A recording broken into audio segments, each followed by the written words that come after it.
Hello everyone, welcome all of you. नमस्कार आप सभी का आज हमें यहाँ ज्वाइन करने के लिए। I welcome all of you today to this session where a warrior who has been living with scleroderma will share her experience with us. Lata Krishnan Chand. She joined Scleroderma India support group in its initial days only and has been a very motivating person with helping other people around always. She has always shown compassion towards others and is an active volunteer with Scleroderma India Trust too now. Lata has lived with this condition for more than 40 years and has so many incidents, stories, and experiences to share with us on how she handles her physical health and her mental health.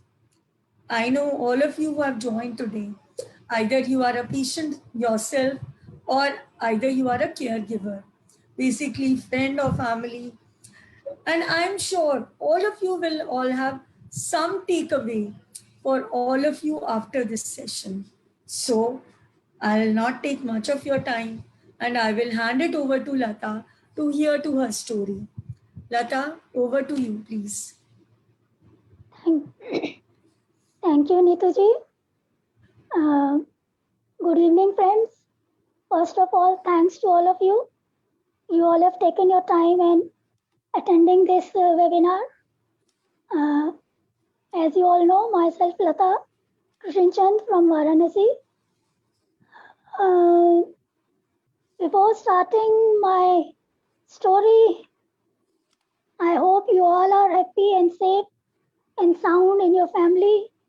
So today is my day. Actually, last year in June मेरा session होने वाला था, but due to some network connectivity, it was not possible. फिर अप्रैल में मैं आई हूँ. इससे पहले मेरी स्टोरी स्क्लेरोडर्मा इंडिया ग्रुप के वेबसाइट में ऑलरेडी पब्लिश्ड है एंड उसके साथ साथ last year in July August one of my friend in online magazine had taken my interview.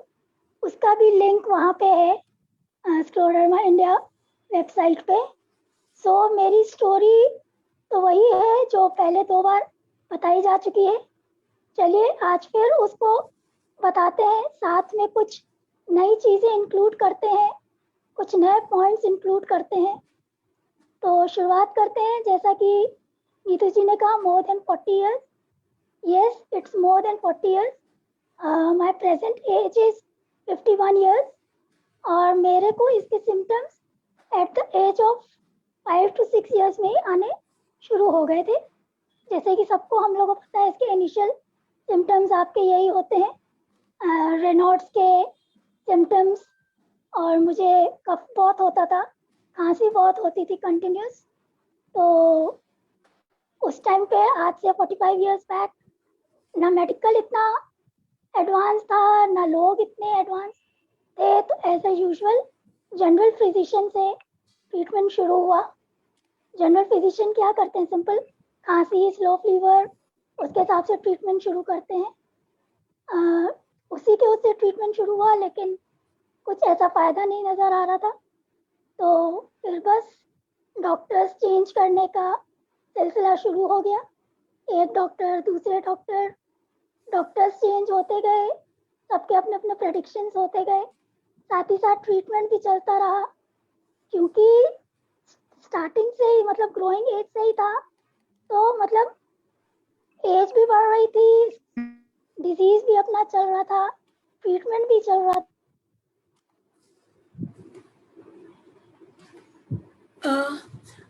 Lata, can you please unmute yourself?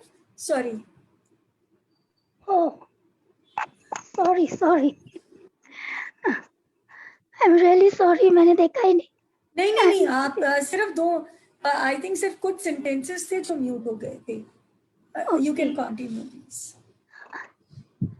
तो वो था, जैसे कि मैंने कहा कि बचपन से ही था, तो डॉक्टर्स की सर्चिंग शुरू हो गई थी. अलग अलग डॉक्टर्स, अलग अलग ट्रीटमेंट, क्योंकि इट्स व्हाट से रेयर हो. तो अभी तक जब डॉक्टर्स इस चीज़ को नहीं पहचान पाते हैं, तो उस टाइम तो इट वॉज वेरी डिफिकल्ट, लेकिन सिलसिला चलता रहा। ग्रोइंग एज थी तो शायद सिम्टम्स इतने ज़्यादा नहीं आगे आते थे, लेकिन फिर भी डॉक्टर्स की खोज जारी, स्कूल आना जाना जारी, खेलना कूदना जारी, everything was going on. Then after 4 to 5 years, मतलब जब मेरी एज कुछ 10 या 11 years रही होगी, तो I we all went to Delhi to attend a marriage. वहाँ के जो डॉक्टर्स, एक डॉक्टर को कंसल्ट किया गया था, ही वाज स्पेशलिस्ट। उसको मेरे सिम्टम्स देखते ही कुछ समझ में एंड लेकिन क्योंकि वो हमारा शहर नहीं था, तो वहाँ से ट्रीटमेंट कंटिन्यू करना वॉज ए डिफिकल्ट।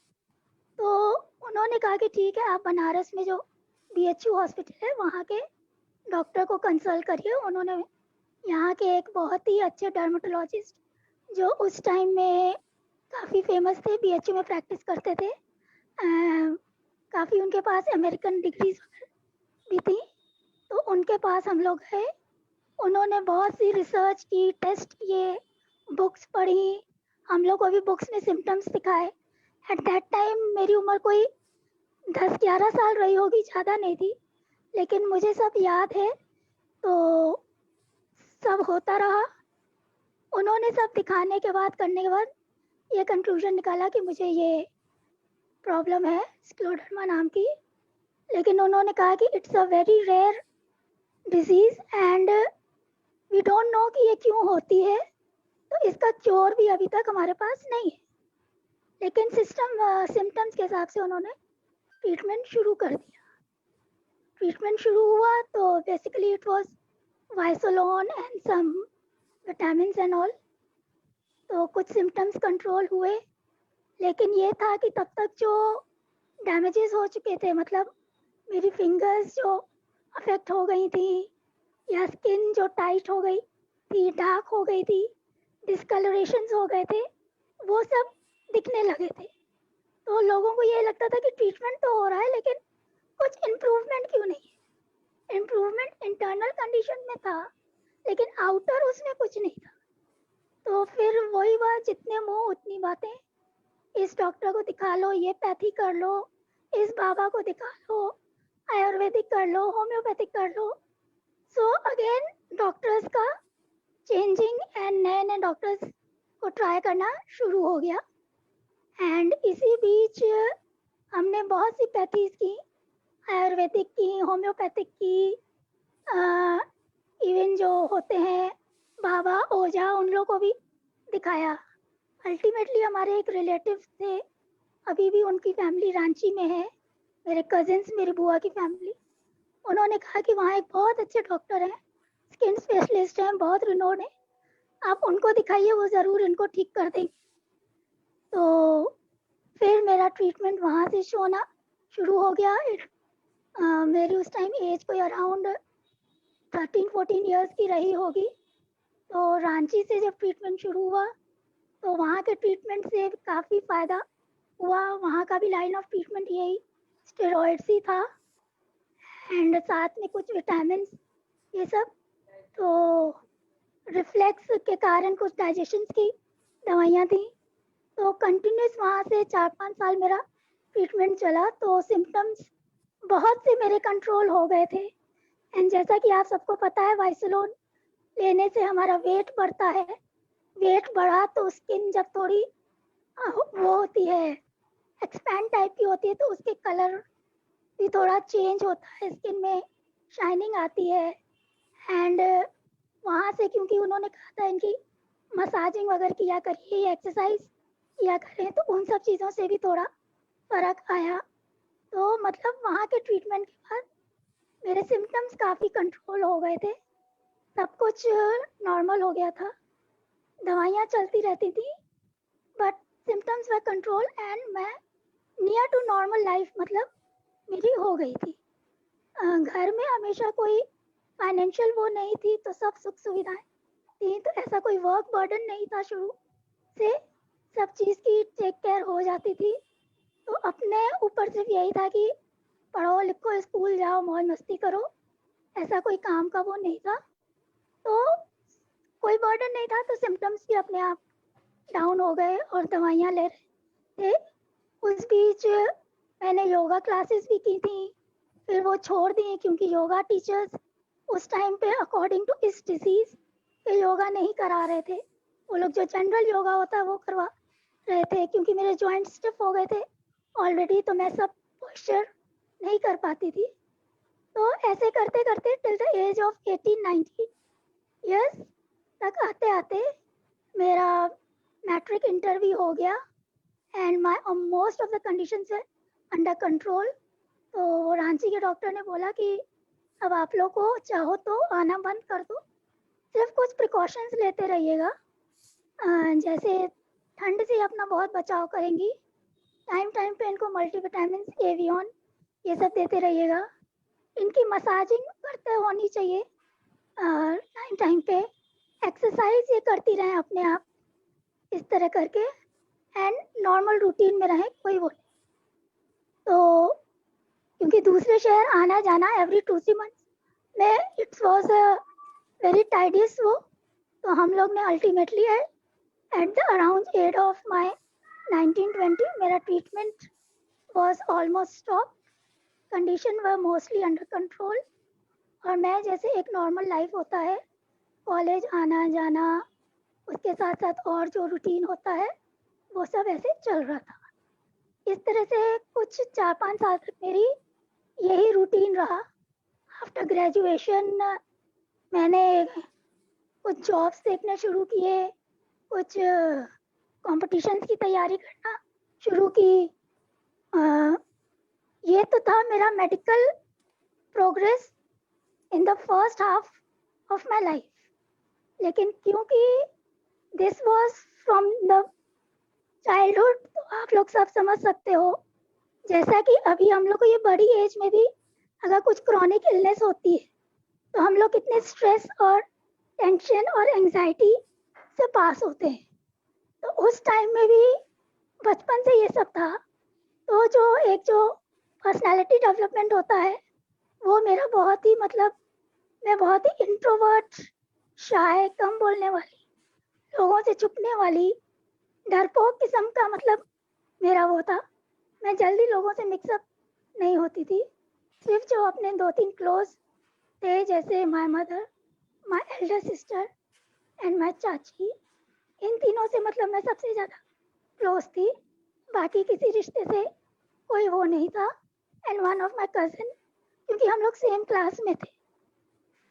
लेकिन after college going and during college थोड़ा कॉन्फिडेंस आया, थोड़ा अपना टेंशन, मेंटल लेवल चेंज हुआ, थोड़ा सोसाइटी के प्रति जो बचपन से नेगेटिव फीलिंग थी वो थोड़ी कम हुई, एंड इस तरह first half of my life with scleroderma was under control with least medicines. तो उसके बाद जो second half of my life, उसकी स्टार्टिंग हुई एट द एज ऑफ 25 की एज में क्या हुआ, मुझे जॉब मिल गई एक प्राइवेट कंपनी में, एंड उसके साथ ही साथ आफ्टर 2-3 मंथ्स मेरी एंगेजमेंट हो गई। जॉब मिलने के बाद lifestyle change from morning to evening, आपको ऑफिस जाना है, सुबह उठ के उसके हिसाब से तैयार होना है, अपने आप को वो करना है, फिर शाम को घर आके ये सब, यंग एज थी तो थोड़ा बहुत घर का भी जैसे होता था, तो रूटीन चेंज हुआ, थोड़ा ही हेक्टिक लाइफस्टाइल आया, तो मेरे और ये एंगेजमेंट हुई, तो मेरा जो लाइफस्टाइल है चेंज होने से दवाइयाँ टोटली बंद थी, मेरे सिम्टम्स वापस आने शुरू हो गए। उन्हीं सिम्टम्स के साथ, जो कि अभी शुरुआती दौर था, मेरी शादी हो गई। शादी के बाद जैसे हर किसी की लाइफ में चेंजेस आते हैं, टोटली आपका लाइफस्टाइल चेंज होता है, मेरा भी हुआ। तो जो सिम्टम्स में की शुरुआत हुई थी वो धीरे धीरे बढ़ते गए, and ultimately after being in a married life for 12 years we got divorced on mutual understanding, क्योंकि कुछ उसका वो नहीं लग रहा था। तो अल्टीमेटली स्क्लेरोडर्मा ने मेरी इस लाइफ को भी अफेक्ट किया। After divorce at the age of 38 कुछ नए प्रयोग शुरू हुए, कुछ मैंने अपने आप करने शुरू किए, कुछ मेडिकल के उससे समझ लीजिए। अपने आप ये शुरू किया कि उस टाइम में रामदेव बाबा जी का ट्रीटमेंट वॉज वेरी फेमस। तो मुझे लगा कि अगर इनका ट्रीटमेंट से मुझे सिम्टम्स में, मेरी ब्रीथिंग में कुछ स्टेबिलिटी आती है एंड मेरा पेन अगर कम होता है, बॉडी पे, तो मैं धीरे धीरे स्टेरॉइड्स को कम कर सकती हूँ। क्योंकि जैसा कि आप सबको स्टेरॉइड्स लेना एक खतरे का घंटी लगता है, उस टाइम में मुझे भी ऐसा लगता था कि स्टेरॉइड्स लेने से लंबा टाइम कुछ ना कुछ आगे की प्रॉब्लम होने लगेगी। तो मैंने उनका ट्रीटमेंट शुरू किया। उसी टाइम पे इंटरनेट, कंप्यूटर मेरे हाथ में आया। मैंने गूगल भी बहुत सा करना शुरू किया। स्क्लेरोडर्मा की पूरी हिस्ट्री, ज्योग्राफी, आगे पीछे सब उसमें छान मारा कि इसमें क्या क्या होता है, क्या क्या चीजें अफेक्ट होती हैं, कितनी लाइफ होती है, क्या होता है, किस दवाई का क्या इम्पैक्ट होता है, मतलब कुछ भी उसमें नहीं छोड़ा। और तीसरा, ये जो मेंटल एंड इमोशनल स्ट्रेस था, तो ये सब चीजें मिलके मेरी जो कंडीशन थी, इट बिकेम द वर्स्ट। मतलब वो टाइम था मेरी लाइफ का जो scleroderma was in the worst condition. दवाइयाँ कुछ असर नहीं कर रही थी, कुछ ट्रीटमेंट्स डॉक्टर को नहीं समझ में आ रहे थे। मतलब उन लोग तो प्रेडिक्ट कर रहे थे, कभी कह रहे थे टीवी है, कभी कह रहे थे कुछ है। उसके साथ साथ बहुत से और ILD का पता चला, पल्मोनरी आर्टरी का पता चला, बहुत कुछ डायग्नोसिस हुआ इस बीच में। एंड ट्रीटमेंट भी चल शुरू था। इस बीच मेरा ट्रीटमेंट लखनऊ के PGI में भी कुछ साल चला, क्योंकि तब मैं वहीं लखनऊ में थी। लेकिन फिर बनारस आने के बाद वापस बनारस में डॉक्टरों की खोज शुरू हो गई। तो जिस समय ये मेरी वर्स्ट कंडीशन थी, उस समय PGI का ही ट्रीटमेंट चल रहा था। ट्रीटमेंट तो चल रहा था, लेकिन दवाइयाँ असर नहीं कर रही थी। मतलब वही होता है ना, जो बहुत ज़्यादा गूगल कर लो तो दिमाग में जो बातें बैठ जाती हैं, तो वो सब चीज़ें लेके I was totally in a wrecked up condition. एक तरह से बेड रिडन थी, सब चीज़ में हेल्प चाहिए होती थी, डिपेंडेंट थी। तो फिर अल्टीमेटली क्या हुआ, टीवी देखते थे, टीवी में मेडिटेशन आते थे, अलग अलग चैनल्स में, वो देखते थे। वहाँ पे एक मेडिटेशन देखा कि आप थोड़ा अपने आप को सेल्फ हील करिए, कुछ ऐसा विजुलाइज करिए as if some energy is entering in your body और वो आपको हील अप कर रही है। उसके साथ साथ मम्मी ने और कुछ रिलेटिव्स ने कहा कि माँ मृत्युंजय जाप का वो किया करो, लेटे लेटे गायत्री मंत्र पढ़ा करो। तो ये सब भी मैंने करने शुरू किए एंड अल्टीमेटली दवाइयों का भी असर होना शुरू हो गया। डॉक्टर्स को भी कुछ चीज़ें समझ में आई, वापस मेरे स्टेरॉइड शुरू हो गए and my condition started improving. मैं फिर निकलने लगी, थोड़ा बहुत हिम्मत आने लगी। फिर जब ये सब हिम्मत आ गई, थोड़ा बहुत उठने चलने फिरने लगी, तब मैंने कुछ सर्च करना शुरू किया। I was looking for some spiritual organisation. तब बहुत सुनने को मिलता था कि योगा कर लो, आर्ट ऑफ लिविंग कर लो, पीस इसका कर लो, ब्रह्म कुमारी इसका कुछ कर लो, तो शायद तुमको वहाँ से भी कुछ रिलीफ मिल जाए। सो उसके बारे में सर्च किया। Ultimately I got Brahma Kumari centre near my home, उसी एरिया पे जहाँ हमारा घर था। तब तक मेरी एज हो गई थी 45 ईयर्स। मतलब 3/4 of my life was over with many complications, with many misinterpretation regarding society, regarding people, regarding relations.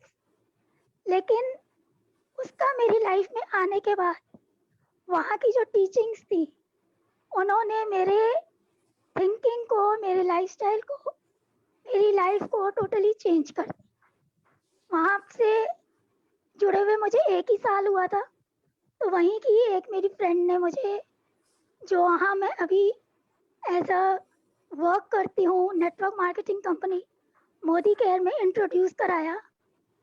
तो इन 2 ऑर्गेनाइजेशंस के टच में आने के बाद मतलब एक जगह से मुझे थ्योरेटिकल नॉलेज बहुत सारी मिलने लगी कि अपने आप को कैसे होपफुल रखना चाहिए, कैसे मोटिवेट रखना चाहिए, कैसे अपने थॉट प्रोसेस को चेंज करना चाहिए, क्योंकि हमारी जो भी आधी से ज़्यादा तकलीफें हमारी सोच और हमारे थॉट प्रोसेस के कारण ही होती हैं। तो वहाँ से जो भी थ्योरेटिकल मुझे टीचिंग्स मिली, उसको प्रैक्टिकल अप्लाई करने के लिए मुझे ये मोदी के ऑर्गेनाइजेशन का ग्राउंड मिला, कुछ अच्छे लोग मिले, फ्रेंड्स मिले, पॉजिटिव माइंडेड लोगों का एसोसिएशन मिला, ऐसे लोगों का एसोसिएशन मिला जिनको मुझ पे भरोसा था, जो मुझको एनकरेज करते थे, जिन्होंने मुझे मेरी जितनी भी फॉल्स थी, मेरी कमियां थी, उनके साथ मुझे एक्सेप्ट किया एंड हमेशा मेरी हेल्प के लिए तैयार रहते थे। तो उसके बाद से मैं ये नहीं कहती कि मैं पूरी तरह से चेंज हो गई हूँ, या जो दिमाग में, ब्रेन में जो बातें बैठ गई थी वो टोटली हट गई हैं, लेकिन कोशिश जारी है उन सब को हटा के नए तरीके से अपने ब्रेन को फीड करने की। और अब तो जैसे नेट है अपने हाथ में, इंटरनेट, तो यूट्यूब में बहुत सी चीज़ें हैं जो हम खुद ही सर्च कर करके उनको अपने लाइफ में ला सकते हैं। सो लास्ट 5 ईयर्स से प्रॉब्लम्स अभी भी हैं स्क्लेरोडर्मा की, जैसे कि आप लोगों को दिख रहा है, सिम्टम्स अभी भी हैं, लेकिन अब पहले की तरह डर नहीं लगता। अब पहले की तरह ये क्वेश्चन नहीं आता कि मैं ही क्यों, कोई और क्यों नहीं। अब पहले की तरह घबराहट नहीं होती, और अब पहले की तरह अपनी बीमारी को किसी से छुपाते नहीं है, लोगों से शेयर करते हैं, लोगों को बताते हैं। वो भी कैसे, क्योंकि चाहे ब्रह्मा कुमारी सेंटर हो, चाहे हमारा ऑफिस हो, वहाँ हमेशा ये कहा जाता है कि आप लोग अपने एक्सपीरियंसेस को लोगों से शेयर करें। तो वहाँ से एक्सपीरियंसेस शेयर करते करते आज मैंने आप लोगों के सामने अपना ये एक्सपीरियंस शेयर किया है। सो 50 इयर्स के लाइफ में, लाइफ के जितने भी स्टेजेस होते हैं, हर स्टेजेस को विद स्क्लेरोडर्मा क्रॉस किया है। कभी अच्छे फेज में, कभी बुरे फेज में, कभी दुखी होके, कभी खुश होके, कभी नॉर्मल होके, लेकिन इधर 5 साल से लाइफ बहुत सेटल्ड हो गई है, माइंड बहुत सेटल्ड हो गया है। इसके अलावा मेरा माइंड इस तरह का सेटल्ड तब था जब मेरा ट्रीटमेंट टोटली बंद था, कोई मेरी दवाई नहीं थी, कॉलेज लाइफ थी, फ्री लाइफ थी, कोई टेंशन नहीं था। वो 4-5 साल और अभी के 5 साल देख लें, तो इन 50 years में where and are the best years of my life. That's all. If you have any question, or Neetuji, if you want to ask something, then. Thank you, Lata. That was a very wonderful and very inspiring story. I'm sure जितने भी लोगों ने आज हमें join किया है, few people would be having some questions for sure. So we can take Lata's questions right now, and people who have any question or want to ask anything can just raise their hands, and then they can unmute and we can ask questions. Till the time that happens, Lata, I have few questions. So, Yeah, sure. okay. So you talked about, setting up your routine. जब आप अपना network marketing का काम कर रहे थे, आप meditation भी करते थे, your life was busy. You talked about setting up a routine. Yeah. So how important is setting up your routine? And if you could just share your experience, how setting up your routine every day helps for chronic patients like us? चलिए, जब आप एक अपना routine set कर लेते हैं ना, तो आपको पता होता है कि नेक्स्ट डे आपको क्या क्या करना है। और अगर रूटीन सेट नहीं होता है तो लाइफ जैसे एक एमलेस होती है, कुछ आपको पता नहीं होता कि हमको कल उठ के करना क्या। जैसे कि ये 5 इयर्स मैंने बताया, मैं सेंटर भी जाती थी, उसके बाद फिर इवनिंग में ऑफिस भी जाती थी। ऑफिस नहीं तो, क्योंकि सबको पता है net marketing is a work of meeting people, तो लोगों से मिलने जब भी जाना होता था अगर, तो निकलते थे, करते थे, मतलब daily I used to go out. तो एक रूटीन सेट था, तो वो रूटीन सेट में हम लोग को ये सिखाया गया है ब्रह्मा कुमारीज में कि अगर मॉर्निंग में उठ के आप अपने आप को मेडिटेशन एंड एक्सरसाइजेस के थ्रू अगर अपने आप को फिट कर लेते हैं, अपने आप को भरपूर कर लेते हैं, तो पूरा दिन आप अपना उसी एनर्जी एंड उसी एंथुसियाज्म के साथ बिता सकते हैं। तो ऐसे ही इसी हिसाब से रूटीन बनाया। सुबह उठना है, थोड़ी देर मेडिटेशन करना है।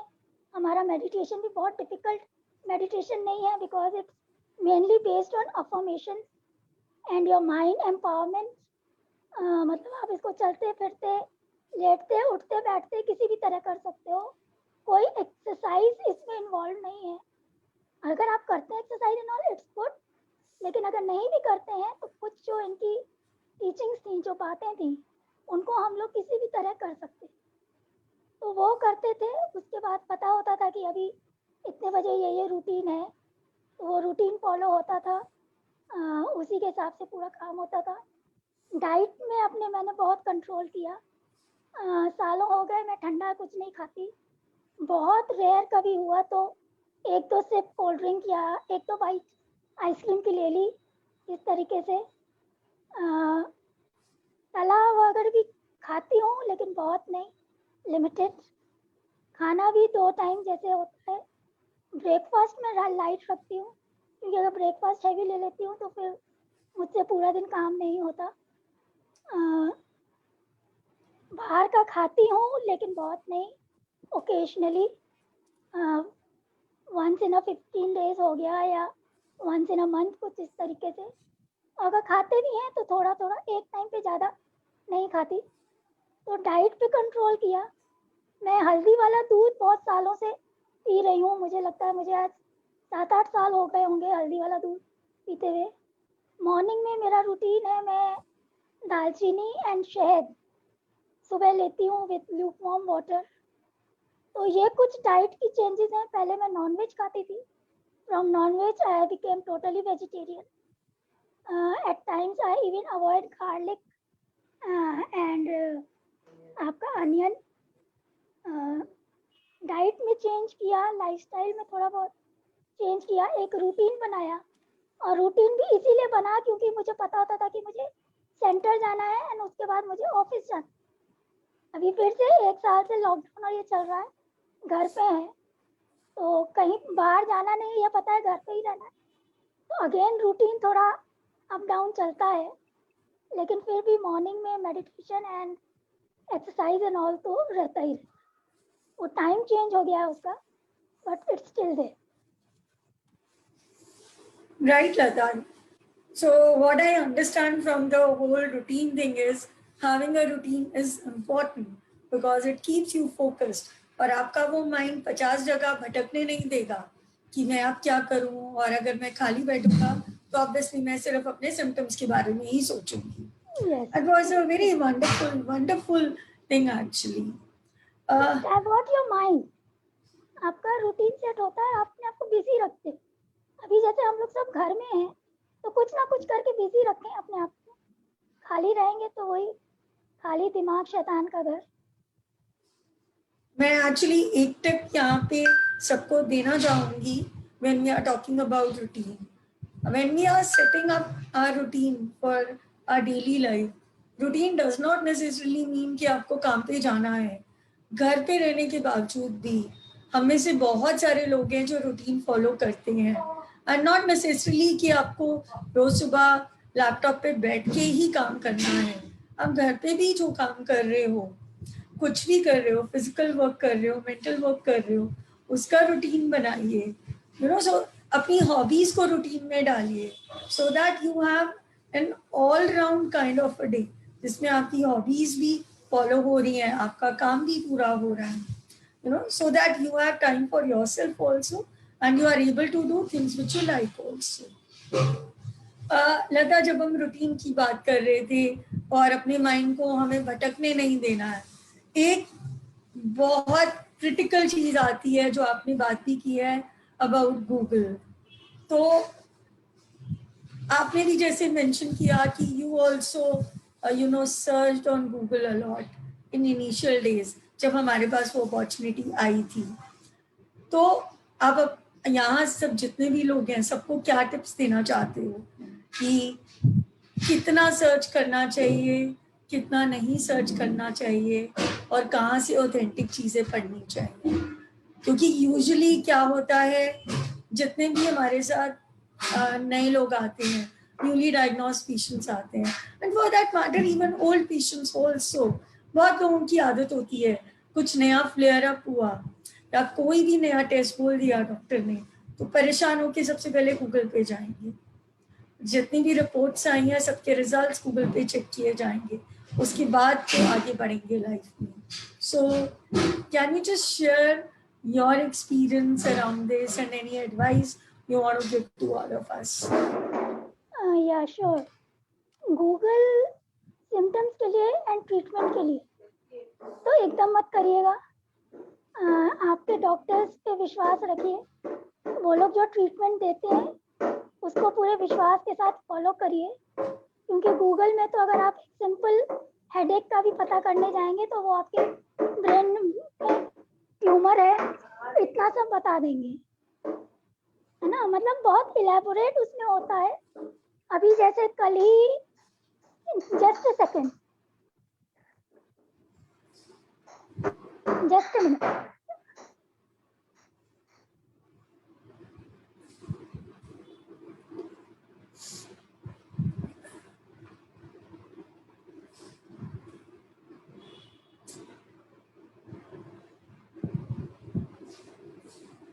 सॉरी.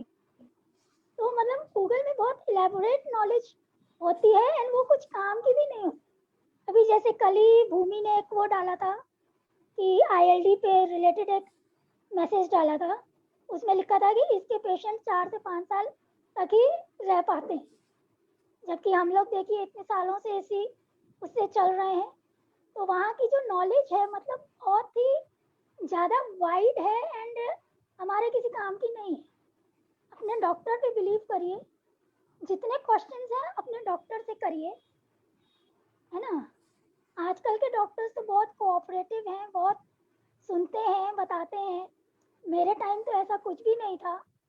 डॉक्टर्स ऐसा कुछ भी नहीं डिस्कस करते थे.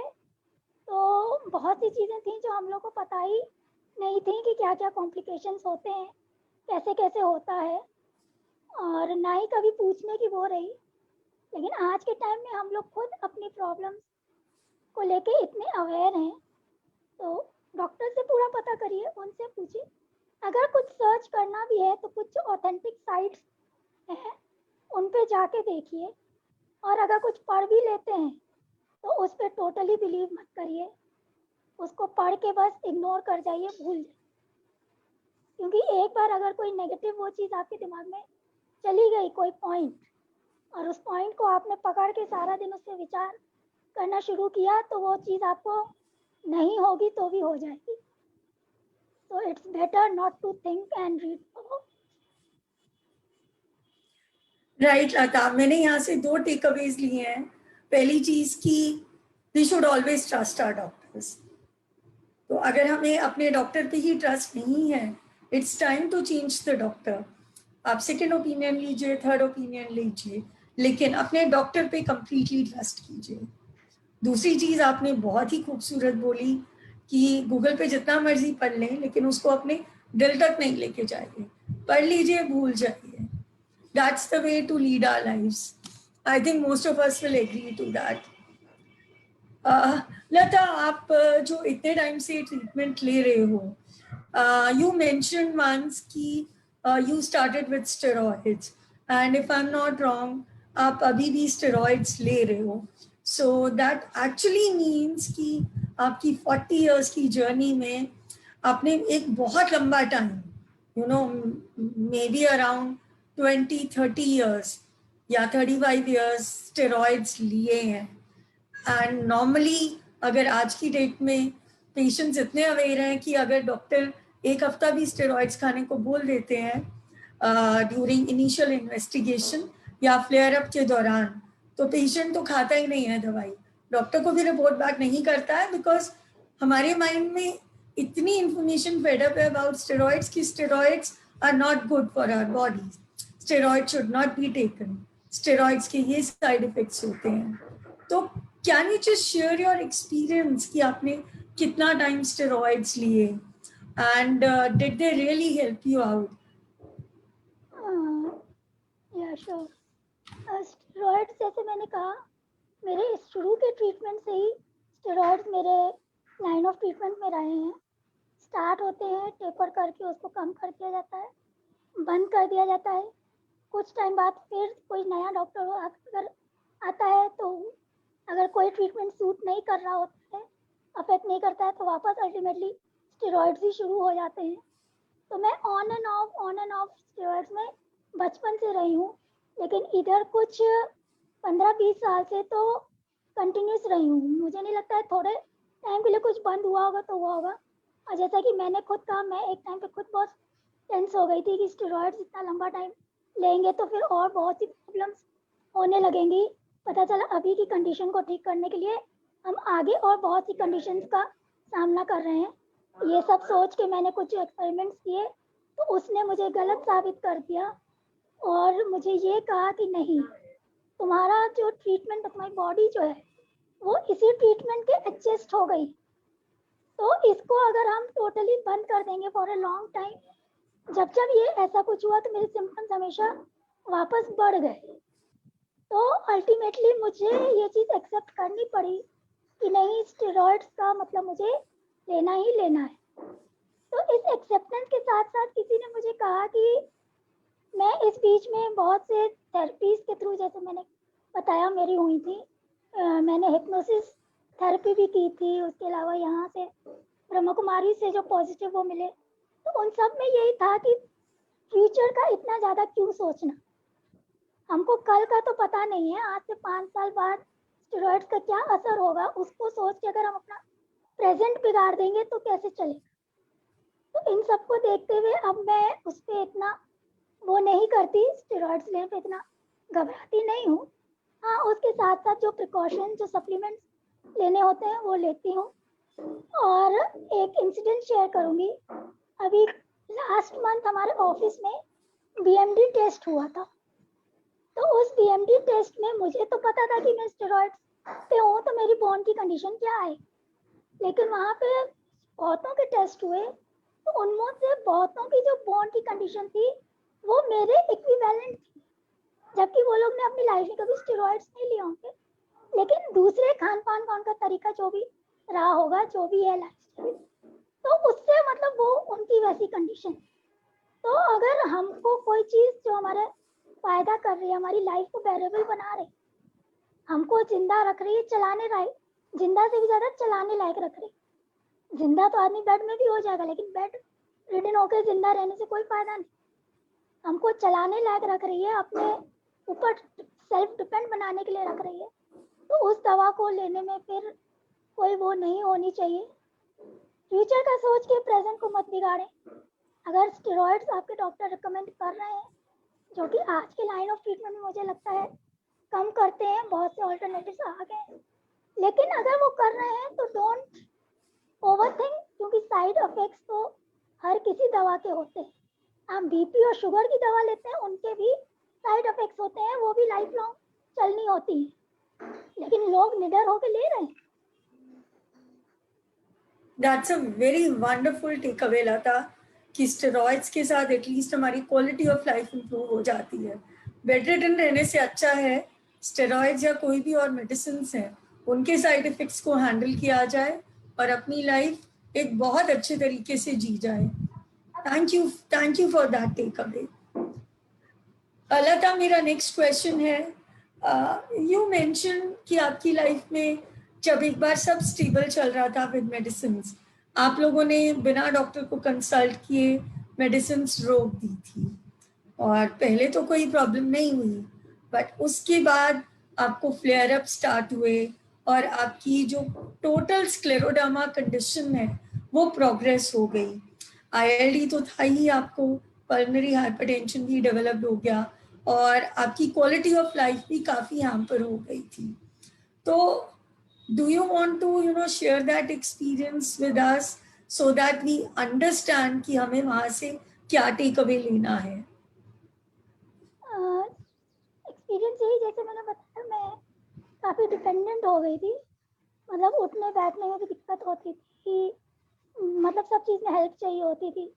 नहाना है तो उठ के बैठना है तो चल नहीं पाती थी, 2-4 कदम ही चलती थी तो थक जाती थी, पूरी बॉडी में स्टिफनेस होती थी, पेन होती थी, कंटिन्यूस लाई डाउन भी नहीं कर पाती थी, 2-3 घंटे लेटती थी फिर उठ के बैठ जाती थी। एसिड रिफ्लेक्स इतना होता था, पूरी पूरी रात बैठी रहती थी चेयर पे, फिर बैठने से पैरों में स्वेलिंग हो जाती थी। तो बहुत से कॉम्प्लिकेशंस थे। दोनों पैर की एक एक उंगली में सीवियर अल्सर्स हो गए थे जो इम्प्रूव नहीं हो रहे थे। ट्रीटमेंट सबका चलता रहता था लेकिन इम्प्रूवमेंट बहुत स्लो था या बहुत कम था। उसका जैसे कि मैंने रीज़न बताया, कुछ वही इमोशनल मेंटल, वो कुछ ये जो मैंने अल्टरनेटिव इनकी आयुर्वेदिक शुरू की थी, और तीसरा ये जो गूगल से जो पढ़ने के बाद दिमाग में बैठा दिया था कि अब एक एक करके मेरे सब ऑर्गन्स इससे अफेक्ट होने लगेंगे and ultimately life will come to an halt, this that. तो मेंटली मतलब बहुत सी चीज़ें दिमाग में थी। मुझे लगता है इसके कारण शायद मुझे दवाइयाँ असर नहीं कर रही। लेकिन फिर जैसा मैंने कहा, मैंने ये सब मंत्र पढ़ना, ये जो हमारे श्लोक हैं उनके उच्चारण शुरू किए, और छोटा छोटा टीवी से ही देख के वो सेल्फ हीलिंग वाला शुरू किया। कुछ डॉक्टर्स ने शायद वापस मुझे स्टेरॉइड्स पे डाला तो मेरी कंडीशन इम्प्रूव होने लगी। मतलब उस टाइम में ये लगता था कि ऐसी डिपेंडेंट लाइफ जी के क्या कर, या तो जियो तो ठीक से जियो, अपने पैरों पे रह के जियो, और या तो ना जियो। बाकी हर काम के लिए, हर चीज़ के लिए घर वालों पर डिपेंडेंट होना, उस टाइप की लाइफ मुझे पसंद नहीं। उसका एक एग्जांपल अभी लास्ट ईयर भी हुआ जब मेरा एक्सीडेंट हुआ था।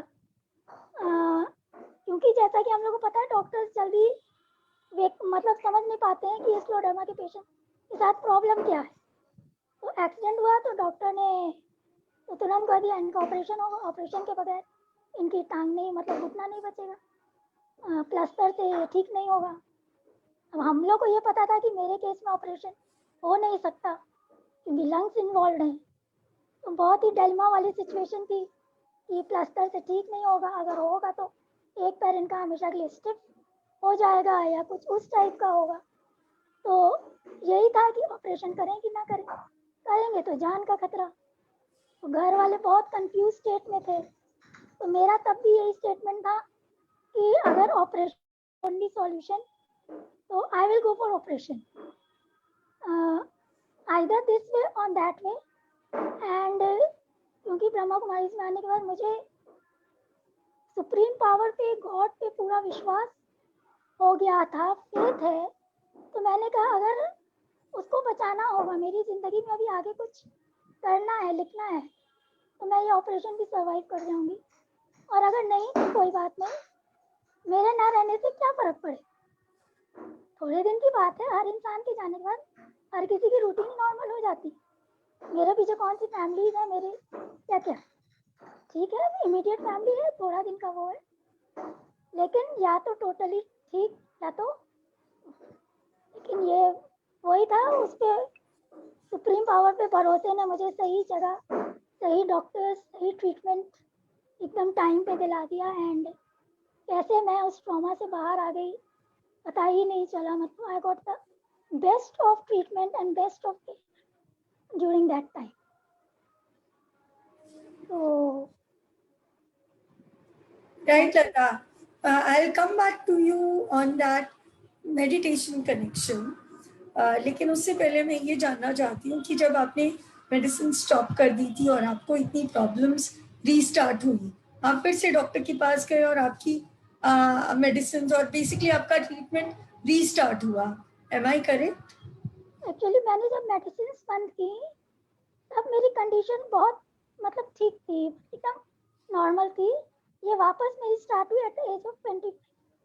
उसके बाद जो मेरा ट्रीटमेंट था उससे कंडीशन कंट्रोल हो जाती थी।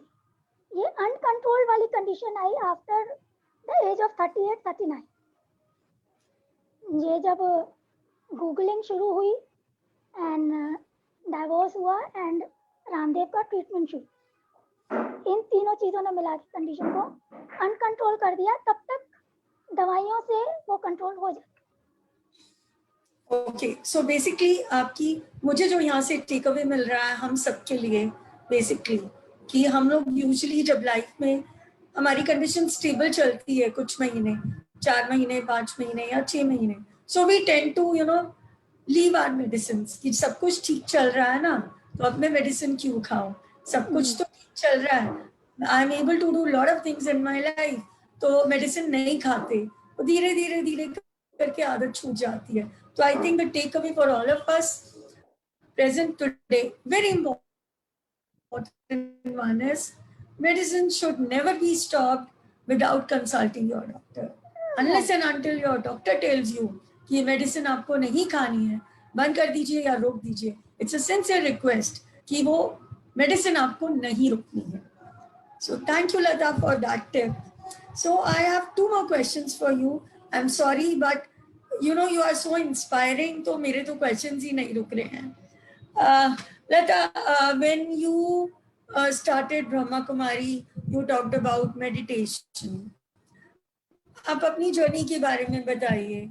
I remember once you told me about, you were also facing that question. जैसे हम सबके दिमाग में आता है कि मेरे साथ ही क्यों हो रहा है ये, बाकी दुनिया में तो हर कोई अपनी लाइफ बहुत अच्छे से जी रहा है, why me, why it is only me who is suffering. So I think ये मेरे 2 questions हैं, लेकिन I think इनका आंसर एक ही होगा. So can you please elaborate why me?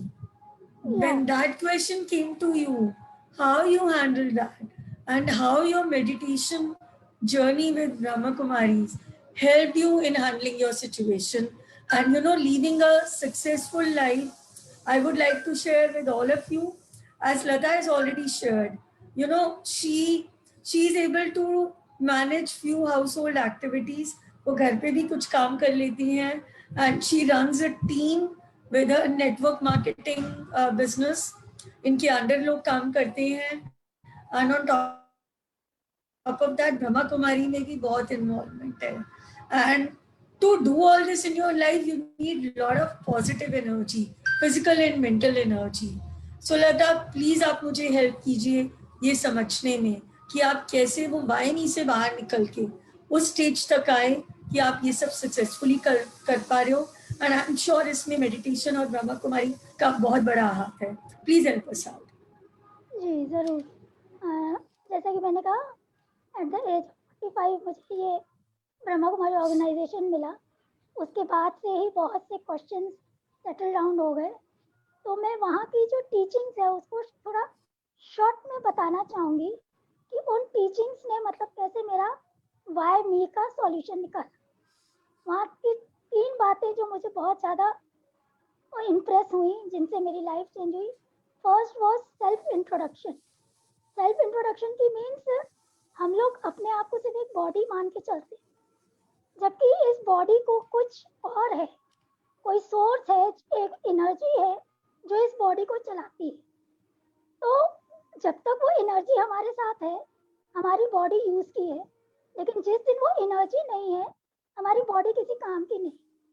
और हम लोग ने उस एनर्जी को नाम दिया है सोल या आत्मा. तो हमारा वजूद सिर्फ हमारी बॉडी से नहीं है, लेकिन हम क्या मान बैठे हैं कि हमारी बॉडी ही सब कुछ है. हम उसी को ठीक करने में, उसी को सुंदर करने में, उसी को सुधारने में लगे रहते हैं. लेकिन इस बॉडी को जो चलाता है सोल, या एनर्जी, जो भी आप उसको नाम दे दीजिए, हमने उसकी कभी परवाह नहीं की। और सोल के 3 पार्ट्स हैं। सबसे पहला है your mind, intellect and your behaviour, या हम लोग उसको बोलते हैं मन, बुद्धि और संस्कार। मन में क्या है? जहाँ हमारे सबसे पहले थॉट्स उठते हैं। यहाँ पे जो बात आती है थॉट्स की, यहाँ आके मुझे ये भी पता चला कि फिजिकल स्ट्रेंथ या फिजिकल फिटनेस से ज़्यादा मेंटल स्ट्रेंथ या mental fitness is more important. क्योंकि हमारा जो एक सिंगल थॉट है, अगर वो थॉट हमारे अंदर अच्छा चला गया, पॉजिटिव चला गया, तो हम बहुत कुछ कर लेते हैं। लेकिन अगर वो थॉट गलत चला गया, नेगेटिव चला गया, और उसको हम पूरा दिन उसी में सोचते रहते हैं, उसी में खोए रहते हैं, तो वो धीरे धीरे हमारा नेचर बन जाता है, बिहेवियर बन जाता है, और वही थॉट, वही एनर्जी फिर हमारी पूरी बॉडी में फ्लो करने लगती है। तो जो बेसिक यहाँ से पता चला सबसे पहले कि हम सिर्फ बॉडी नहीं है, एक एनर्जी है। एनर्जी में thought process is the main. अगर हमको कुछ अच्छा करना है तो सबसे पहले अपने थॉट प्रोसेस को चेंज करना पड़ेगा, उसको पावरफुल बनाना पड़ेगा। और दूसरा, हमारे एनर्जी के अलावा एक और एनर्जी है जो इस पूरी यूनिवर्स को चलाती है। अब आप उसको सुप्रीम एनर्जी बोल लीजिए, सुप्रीम फादर बोल लीजिए, सुप्रीम गॉड बोल लीजिए, यूनिवर्सल एनर्जी बोल लीजिए, कुछ भी नाम दे सकते हैं। लेकिन कुछ है जो हमारे ह्यूमंस के कंट्रोल के अबव है। तो वो जो हमारे कंट्रोल के अबव है, अगर उस एनर्जी से हम अपनी बॉडी की एनर्जी, अपने थॉट प्रोसेस को कनेक्ट करेंगे, तो हमको बहुत सी चीज़ें वहाँ से मिलेंगी, बहुत से वहाँ से हमको वैल्यूज मिलेंगी। तो हमारी लाइफ जो है एक अच्छी मोड़ की तरफ जाएगी। और तीसरा वहाँ से वो मिला कि कार्मिक अकाउंट, हम जो भी हैं वो एक लाइफ नहीं है। मीन्स आवर सोल या हमारी जो एनर्जी है, ये एक जर्नी की नहीं है, ये पिछले बहुत से जर्नी करके आई है। तो उस पिछले कुछ जन्मों की कुछ ऐसी चीजें रही होंगी, कुछ आपके कार्मिक अकाउंट्स ऐसे रहे होंगे। और अभी तो साइंस भी इन चीज़ों को थोड़ा बहुत मानने लगा है। जैसे आपको क्वांटम फिजिक्स या क्वांटम एनर्जी, यूनिवर्सल एनर्जी, ये हमारे पुराणों में बहुत टाइम से है, लेकिन अब साइंस भी इस चीज़ को एक्सेप्ट करने लगा है। तो मतलब ये है कि अपनी एनर्जी लेवल को उस सुप्रीम एनर्जी लेवल से कैसे कनेक्ट करें, साथ ही साथ अपने प्रेजेंट को इतना ज़्यादा ध्यान न दें। जो हो गया पास्ट में, उसको फुल स्टॉप लगाइए। उसके बारे में सोचते रहेंगे तो आप और ज़्यादा डिप्रेस होते जाएंगे। अच्छा सोचें, पॉजिटिव सोचें, जो हो गया उसको भूल जाएं, अपने थॉट प्रोसेस को चेंज करें। आप लोग सब ये मार्क करिएगा, पूरे दिन में आप लोग का जो अपने साथ सेल्फ टॉक चलता है, हर इंसान का दिमाग पूरा दिन चलता है, बैठ सोया नहीं रहता। तो वो दिमाग जो चलता है उसमें किस तरह के थॉट्स है, हम सेल्फ टॉक क्या करते हैं। मेरे साथ क्या था शुरू के दिनों में, टिल द एज ऑफ 45, मेरा सेल्फ टॉक ये रहता था कि मेरे साथ ऐसा, मेरी शरीर के साथ ऐसा, मैं ही क्यों, देखने में भी अच्छे नहीं, प्रॉब्लम्स इतनी सारी हैं, लोग नहीं पसंद करते, लोगों का बिहेवियर अलग सा है।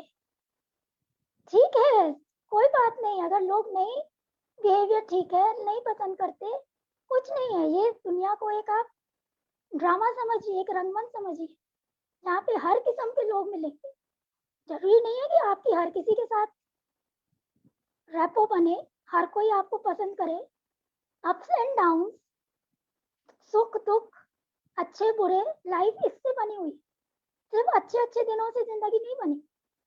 और जिंदगी की प्रॉब्लम्स को विक्टिम बन के मत लीजिए, फाइटर बन के, वॉरियर बन के उसको एज चैलेंज समझ के एक्सेप्ट करिए।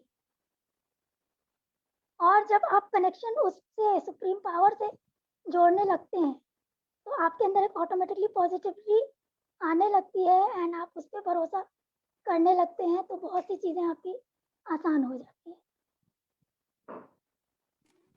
तो इन सब चीज़ों ने मेरा thank you Lata. Why me वाले मेरे जो क्वेश्चंस थे वो यहाँ के सॉल्व हो गए। Thank you Lata, that was a very beautiful explanation. I think ये हम में से बहुत सारे लोगों को अभी भी कभी कभी वो ख्याल आ जाता है कि मेरे साथ ही ऐसा क्यों हो रहा है। आई थिंक उन चीज़ों से बाहर निकलने में हमें बहुत ज़्यादा हेल्प मिलेगी। Lata, I thank you so much, आपने इतना टाइम निकाला आज हमारे लिए और हमारे क्वेश्चंस को आंसर किया, सो दैट ये सिर्फ मेरे लिए नहीं, यहाँ पे आई एम श्योर जितने लोग आए हैं सभी को कुछ ना कुछ यहाँ से सीखने को जरूर मिलेगा। थैंक यू सो मच लता। अब मैं अपने जो हमारे नेक्स्ट पैनलिस्ट हैं उनको कॉल अपॉन करना चाहूंगी। We have miss Sripriya with us. Miss Sripriya Menon is a mental health counselor. She is a mental health social worker with NIMHANS Bangalore. She started an awesome group which is online support team for every mind during the COVID period last year to help people with chronic conditions or otherwise also to deal with their fragile mental state, which all of us are still facing right now. And हम सभी chronic patients का mental health वैसे भी थोड़ा सा delicate रहता है because of all the reasons जो लता ने अपने नैरेटिव में मेंशन किए। So Shripriya ji, you can please unmute yourself and you can just talk to our visitors today कि लता की स्टोरी से जो हम सबको सीखने से मिल सकता है, क्या पॉजिटिव चीजें हम वहां से सीख सकते हैं और हमारे लिए क्या टिप्स हो सकते हैं as a patient, how to deal with such chronic conditions. Shri Priya ji, please. Thank you so much Neetu ji. मेरे को यहाँ पे वापस आके बहुत अच्छा लग रहा है now after coming for a couple of sessions and listening to the people and sharing experiences. It's now become a part of my life also. I feel like I'm part of this discussion, part of this group. और मेरे को खुद बहुत कुछ सीखने को मिला है यहाँ से। सबसे बड़ी बात आज की आई थिंक खास बात ये है कि इतने लंबे और रिच लाइफ एक्सपीरियंसेस इतने अच्छे आर्टिकुलेट किए हैं लता जी ने आज कि हम सब लोगों के लिए एक बहुत ही क्या बोलते हैं लिमिटेड टाइम के अंदर बहुत सारी चीजें नई और बहुत ही अच्छी तरह से क्लैरिटी से समझने में बहुत ही हेल्पफुल रहा है ये आई थिंक मेरे हिसाब से। जहाँ जब से मैंने शुरू किया है सुनना, पिछले 1 घंटे से मैंने ये 2-3 चीजें सुनी हैं जो हम अपने प्रोफेशनल थेरेपी या काउंसलिंग सेशंस में भी काफी हाईलाइट करते हैं और जो बिल्कुल जो उनके नैरेटिव से बिल्कुल मेल खाती हैं। 2-3 चीजें हैं, मैं बस बताती हूँ थोड़ा सा समरी में। सबसे पहली बात आई थिंक उन्होंने बात करी कि एक सेट ऑफ लाइफ एक्सपीरियंसेस है जो मुश्किल हैं, जो कि इस इलनेस से जुड़े हैं या इस सिचुएशन से जुड़े हैं जिसकी वजह से body takes a lot of toll. वो जो एक्सपीरियंसेस हैं उन्हें जो जो तकलीफ हमें पहुंचाते हैं उसके बारे में काफी सारा शौक, काफी सारा ग्रीफ, काफी सारा गुस्सा रहता है शुरुआत से लेके जैसे जैसे जिंदगी आगे बढ़ती है। आई थिंक इनके लाइफ स्टोरी में सबसे बड़ा स्ट्रेंथ या सबसे बड़ा मिसाल की बात यह है कि उन्होंने किस एटीट्यूड से और किस आउटलुक से इन चैलेंजेस को हैंडल किया, जो कि उन्होंने अभी फिनिश करते समय भी लास्ट में वो चीजें हाईलाइट की कि हमें ये बात समझने में काफी टाइम लगता है कि खाली बॉडी से डिफाइन नहीं होते हैं हम, या खाली एक एक्सपीरियंस, एक नेगेटिव एक्सपीरियंस से हम डिफाइन नहीं होते हैं। Because we are all usual normal human beings. उतार चढ़ाव, तकलीफों को झेलना, ये समझ के आगे बढ़ना, इन सब में टाइम लगता है। और ये बीमारी भी ऐसी एक चीज है जो काफी हद तक हमारे एनर्जी पे एक काइंड ऑफ लोड डाल देती है। हम उतना एनर्जी, उतनी पॉजिटिविटी रोज रोज की जिंदगी में नहीं लेके आ पाते हैं। तो हमें उसके लिए, ये मेरा सेकंड पॉइंट आ जाता है एटीट्यूड और आउटलुक के बाद, है कि हमें अपने रिसोर्सेज, हमें अपना सपोर्ट सिस्टम खुद बनाना पड़ता है।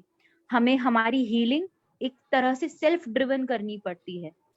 चाहे बाकी के लोग कुछ भी बोल रहे हों, उसमें से कुछ चीजें पॉजिटिव हो, होपफुल हो, कुछ चीजें ना हो, इसके बीच में फिल्टर कर पाना, खाली जो मेरे लिए यूजफुल है उस चीज को उठा पाना, चाहे वो गूगल सर्च के मामले में हो, चाहे हमारे आसपास के लोगों की बातों में भी क्यों ना हो, वो एक तरीके से काफी हेल्पफुल हो जाता है। तो हमारा जो थॉट प्रोसेस है, हमारा फिल्टरिंग प्रोसेस है, किसकी बात सुननी है, किसकी नहीं सुननी है, किससे सपोर्ट लेना है, कैसे अपना खुद का मोटिवेशन बढ़ाना है, ये बहुत एक इम्पोर्टेंट स्टेप रहता है।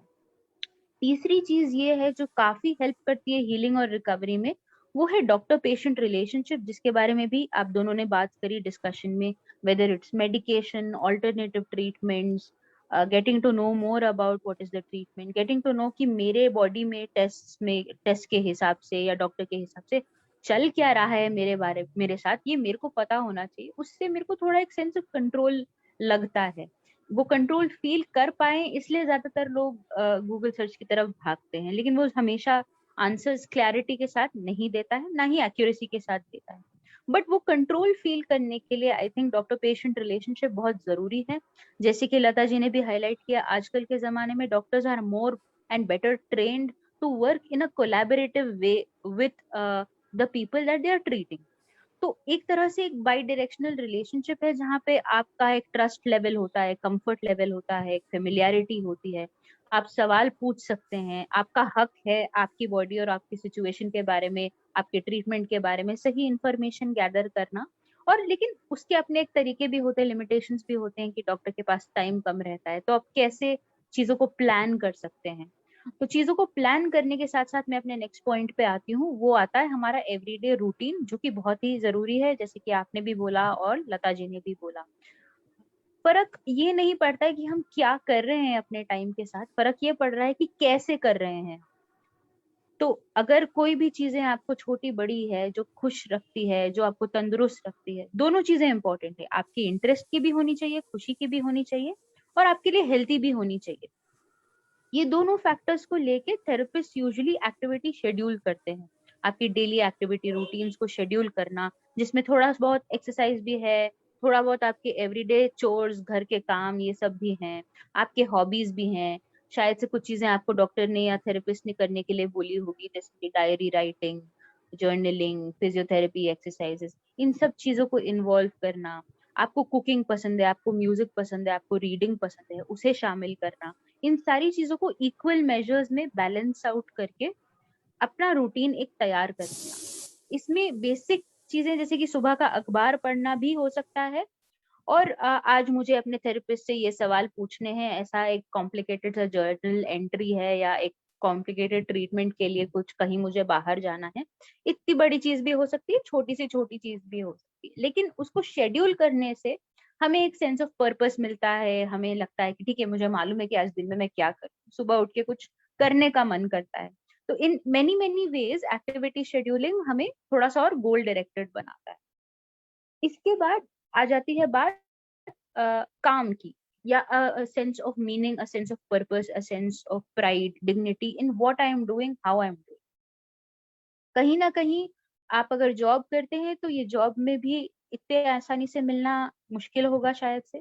आप जॉब नहीं भी करते हैं, अब ये सारी चीजें घर पे बैठ के कुछ मैनेज कर रहे हो अपना छोटा मोटा काम, इसमें भी कभी कभी हमें प्राइड, मीनिंग, सेल्फ रिस्पेक्ट मिलना काफी मुश्किल हो जाता है, क्योंकि हम हमारे रोज रूटीन कर करके एक तरीके से भूल जाते हैं कि अपने सिचुएशन में इतना कर पाना भी बहुत बड़ी बात। तो अपने आप को क्रेडिट देना, अपने आप की तारीफ करना, समझना कि हम कितनी चीजें कर पा रहे हैं, भले ही मुझे मुश्किलें हों, कितनी चीजें करना चाहेंगे और भी, क्या हम थोड़ा सा और पुश कर सकते हैं, क्या हमारी बॉडी हमारा साथ देगी अगर हम उसका साथ देंगे। तो ये सारी चीजें, ये सारी कॉन्वर्जेशंस, काम, ये बहुत जरूरी होता है रिकवरी और हीलिंग में, क्योंकि उससे हमारा कॉन्फिडेंस और हमारा सेंस ऑफ हाँ I am capable of doing something, ये थोड़ा सा और बढ़ता है। इससे हीलिंग और रिकवरी भी काफी हद तक बनी रहती है। कंपेयर करना कहीं ना कहीं दूसरों से, दूसरों की सिचुएशन से, इसका भी बहुत बढ़िया उदाहरण एग्जाम्पल दिया लता जी ने, कि भाई भले ही आपको क्रॉनिक इलनेस हो या नहीं हो, women's health and women's mental health, generally mental health के बारे में भी, फिजिकल हेल्थ के बारे में भी हमारे पॉपुलेशन, हमारे समाज में बहुत कम अवेयरनेस रहती है। लोगों को पूरी पूरी जिंदगी लग जाती है ये समझने के लिए कि मेरे को तो बचपन से अनीमिया है, इसलिए मुझे थकान हमेशा महसूस होती है, मुझे कैल्शियम की प्रॉब्लम है या बोन्स की प्रॉब्लम है, मेरे को एस्थमा है या मेरे को अल्सर है, वो स्ट्रेस की वजह से है, या फिर तो मैं जितना काम उठा के अपने सर पे रखी उसकी वजह से है, या और कोई प्रॉब्लम्स चल रही हैं मेरे आसपास, हम अपने बॉडी अपने माइंड के साथ जो चल रहा है उसी में इतना कम अवेयर रहते हैं कि एक इलनेस आ जाए वो तो एडिशनल बात हो गई। तो इन सब के बगैर भी हमारे हेल्थ स्टेटसेस इतने अच्छे नहीं है हमारे कंट्री में। मैं सोशल वर्कर हूँ, मैं काफी औरतों के साथ काम करती हूँ, और ये सारे कॉमनली सीन प्रॉब्लम्स है, stress, anxiety, depression, headaches, tension headaches, unreasonable unpredictable body aches and pains, क्या बोलते हैं, बोन प्रॉब्लम्स, ब्लड प्रॉब्लम्स। तो ये सारी चीजें हमें अब और हाईलाइट अभी आ रहे हैं बाहर, हाईलाइट पब्लिक व्यू में, पब्लिक ओपिनियन में, इन चीजों के बारे में अभी जाके बात हो रही है। तो कई हद तक हमारे प्रॉब्लम्स के बारे में बात करना, शेयर करना, एक सपोर्ट सिस्टम बना लेना, ये बहुत बहुत काम की चीज है। इससे आप अच्छे और बेहतर हेल्दी डिसीजंस ले सकते हैं। तो कहीं ना कहीं आपके जो सपोर्टिव ऑर्गेनाइजेशंस है, चाहे वो स्पिरिचुअल हो, चाहे वो हेल्थ ऑर्गेनाइजेशंस हो, चाहे वो एनजीओज हो, आपका स्कूल सिस्टम, आपका वर्क प्लेस सिस्टम, आपके एम्प्लॉयर्स, आपके रिलेटिव्स, इनमें से अगर आपको कोई भी लगता है कि आपका साथ दे रहे हैं, आपके लिए भला सोचते हैं, और आपको उनसे बात करके, उनकी हेल्प लेके अच्छा महसूस होता है, तो उस चीज को कंटिन्यू करिए, उसके लिए टाइम बनाइए। इसको सेल्फ केयर कहते हैं। इस चीज से हमें पता चलता है कि हम अपना ख्याल रख रहे हैं कई हद तक। कई कई बार उसे कॉन्शियसली करना पड़ता है, क्योंकि रोजमर्रा की जिंदगी में ये बहुत आराम से हम भूल जाते हैं। खाली आप या कोई भी क्रॉनिक इलनेस वाले लोग ही नहीं, हर कोई इंसान भूल जाता है कि खुद का ख्याल रखना भी जरूरी है। और फिर हम इतनी सारी चीजें एक्सपेक्ट करते हैं कि हमारा बॉडी लड़ना चाहिए, इलनेस को हराना चाहिए, हमें आगे रहना चाहिए।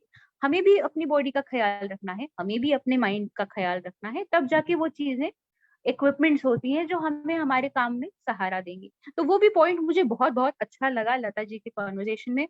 और मैं बस इससे ज्यादा आपका समय नहीं लेना चाहूंगी। मेरे को बहुत अच्छा लगा यहाँ रह के, मेरे को बहुत कुछ सीखने को मिला और आप लोगों से शेयर करने को मिला। So thank you.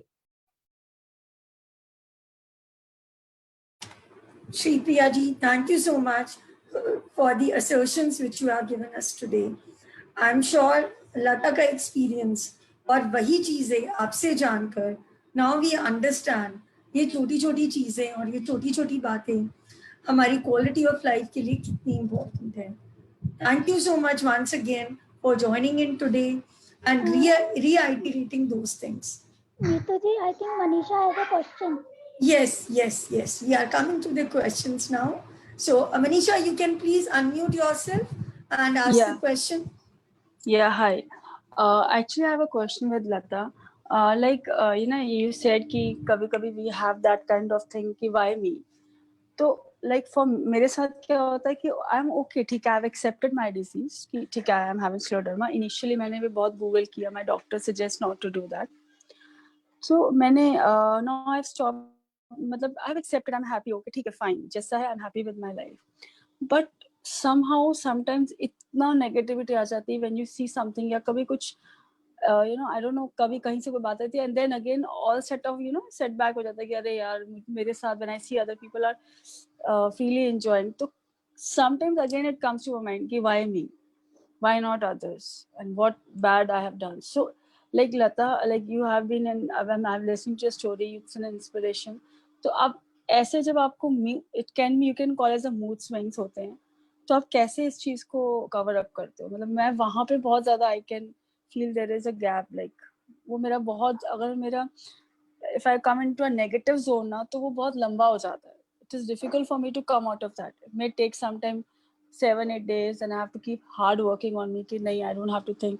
और वो कभी इतना ज्यादा बढ़ जाता है कि if I'm cooking, like जैसे अभी like 6 months back मेरा फेस मेरे in-laws के साथ बहुत बुरा था, तो okay, now I'm not living with them, I'm fine. But जैसे अभी खाना बनाते बनाते एक सडन उनकी कोई बात याद आती है, then whole sort of flashback comes. So how you have come to that emotionally, how you have make yourself emotionally so strong? That is my question. Manisha, जो आपको लगता है वो हम लोग को भी लगता है कभी कभी, दो हम लोग, मैं अपनी उसको काफी कुछ अब डाइवर्ट करती हूँ, लेकिन फिर भी कोई कोई टाइम होता है, अभी भी आपकी तरह जैसे डिप्रेस्ड होना या वाई मी तो नहीं आता। इस क्वेश्चन का तो आंसर मिल गया है कि वाई मी तो अब नहीं है, लेकिन ये है कि जैसा मैंने कहा कि 45 इयर्स तक मेरे ब्रेन में है। यहाँ पे मैं आपको एक बात बोलना चाहूँगी, थोड़ा स्टडी करिए, सर्च करिए सबकॉन्शियस माइंड के बारे में एंड कुछ पॉजिटिव अफर्मेशंस के बारे में, है ना, क्योंकि हमारे दिमाग में जो चीज़ें, माइंड में कुछ चीज़ें ऐसी होती हैं जो हमेशा के लिए बैठ गई होती हैं, तो वो बार बार वापस आती रहती हैं, जिससे हम दुखी होते हैं, हम डिप्रेस होते हैं। तो हमको वो चीज़ें आ तो जाती हैं, लेकिन उससे अपने आप को डाइवर्ट करना है। अभी तक आती है, मुझे भी आती है, लेकिन थोड़ा टाइम उसमें रहती हूँ, लेकिन फिर फोर्सफुली अपने आप को उससे डाइवर्ट कर। तो उसके लिए जैसे हमारे ब्रह्मा कुमारी में कुछ बहुत ही पॉजिटिव अफर्मेशंस होते हैं, और साथ ही साथ जैसा कि मैंने बताया कि हमारा एक कनेक्शन हो गया है अब सुप्रीम पावर से, सुप्रीम गॉड से। तो हम लोग की अब जो भी प्रॉब्लम्स होती हैं, हम लोग उन्हीं से सीधा बात करते हैं, उन्हीं को बता के दिल हल्का कर लेते हैं, उन्हीं से पावर्स लेते हैं एंड फोर्सफुली मतलब अपने ब्रेन को ये रिपीटेशन अफर्मेशंस देती हूँ कि I am strong, I am powerful, I am healthy, I am positive. जो था उसको भूलने की कोशिश करिए, कुछ अच्छे दिन याद करिए, अच्छे टाइम्स याद करिए। जिन्होंने जो भी बोला ठीक है, वो बोला उस टाइम पे, उनके और आपके कुछ कार्मिक अकाउंट्स रहे होंगे जो उन्होंने ऐसे बोला। जिन फेजेस से आप गुजरे हो, मैं भी उन सब फेजेस से गुजरी हूँ, बिकॉज मैं भी 12 साल मैरिड लाइफ में थी। तो सभी लोग अलग अलग फेजेस से गुजरते हैं, it's a part of a life, simply accept. हम लोग तो बीमार हैं, इसीलिए नॉर्मल लाइफ में ये होता है। हर घर में ये कुछ रिश्ते हैं जिनको लेके अनबन कहना सुनना चलता है। तो उन चीजों को अपने दिल पे नहीं लेना है, बस यही चीज हमको समझनी है। हर इंसान अपने टाइम पे अपना रोल प्ले कर रहा है, वो अपनी जगह पे सही है, हम अपनी जगह पे सही हैं, वो अपनी जगह पे सही है। किसी को उसके लिए दोष देना, किसी की बातों को लेके बार बार सोचते रहना, डिप्रेस्ड होना, वो चीज ठीक नहीं है, उसको चेंज करना होगा। उसके लिए कुछ आप देखो, अगर आपको कुछ ऑनलाइन आजकल तो सभी कुछ चल रहा है, कुछ ऐसी स्पिरिचुअल ऑर्गेनाइजेशन मिल जाए, या अगर आपको यहाँ से मुझसे कुछ हेल्प चाहिए तो मैं कुछ उस तरह का ऑर्गेनाइज कर सकती हूँ। ऑनलाइन क्लासेस, मतलब हमारा जो कोर्स होता है, एटलीस्ट आप जो चाहे वो इस कोर्स को एक बार सुन के देख सकता है, कर सकता है। आगे उस पर चलना न चलना, मानना न मानना, टोटली आप लोग की मर्जी है ना। हो सकता है कुछ पॉइंट्स वहाँ से आप लोग को भी मिल जाए जो आप लोग के उसमें चेंज ले आए। It's totally all up to you all.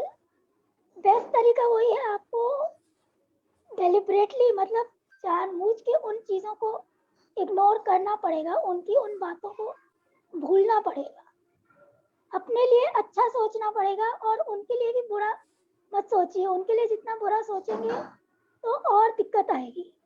वो आप लोग के बीच का एक जो एनर्जी फ्लो है ना, वो कभी सेटल नहीं होगा। हर इंसान अपने जो भी जैसा भी बिहेव करता है, वो उनका कार्मिक अकाउंट है, वो उनका नेचर है। जिसके पास जो होता है वो वही देता है ना। फूल के पास खुशबू है, वो खुशबू देगी। कांटे का काम है चुभना, वो चुभेगा।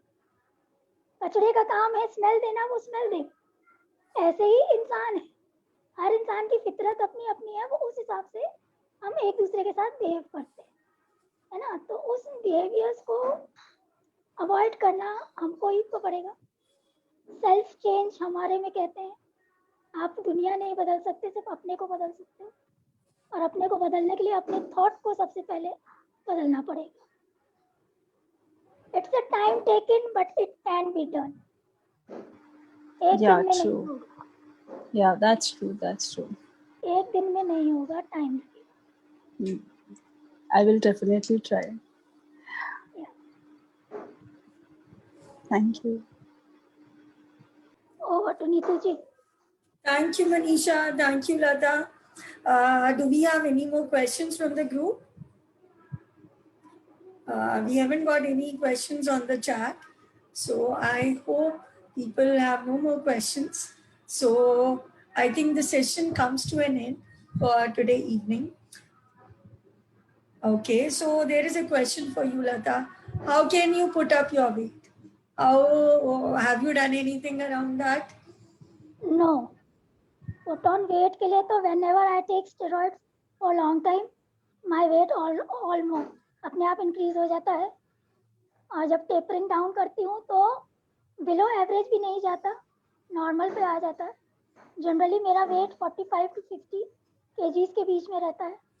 सिर्फ जब मैं बहुत chronic condition में थी, जो मैंने बताया, उस टाइम मेरा weight 35 to 40 के बीच में था. उस टाइम मतलब मैं बहुत ही पतली हो गई थी, एकदम थिन, हड्डियां दिखती थी एकदम.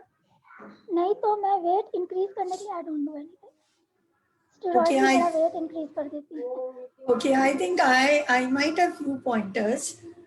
So पूजा, आप ये कर सकते हो. Try to take small meals. When I'm saying small meals, आप जो अभी तक दिन में 3 major meals लेते हो, try to divide that and 3 की जगह 5 meals कर लीजिए. और जितना खाया जाता है आप वो खाइए. So your meals are increased. Try to take high protein diet, and if you are a non-vegetarian, you can add chicken and fish to your diet, eggs to your diet, and red meat मत लीजिए. Red meat से बहुत ज़्यादा gastric issues हो जाते हैं, and it is very difficult to digest. Parallelly, आप अगर milk और dairy tolerate कर सकते हो, you can add milk and dairy to your routine. And अगर आप दूध ले सकते हो, you can use protein powders also. लेकिन वो सब डॉक्टर्स की कंसल्टेशन के बिना नहीं लेना चाहिए. इसके अलावा आप अपनी डाइट में, डेली रूटीन में नट्स ऐड कीजिए. आप बादाम, काजू, किशमिश, जो भी ड्राई फ्रूट्स खाते हैं नॉर्मली, उनको लीजिए. उनका एक पाउडर बना लीजिए. एक्चुअली उस पाउडर को स्टोर करके रख लीजिए. Have that powder in milk daily. So ये चीज़ें थोड़ा सा हेल्प करती हैं आपका वेट इंक्रीज करने में. Having high protein diet will definitely help you. एक तो उससे बॉडी में आपका इन्फ्लेमेशन कम होगा, you will feel a lot better. उससे कम हेवीनेस के साथ आपकी बॉडी को बहुत ज़्यादा न्यूट्रिएंट्स मिलेंगे.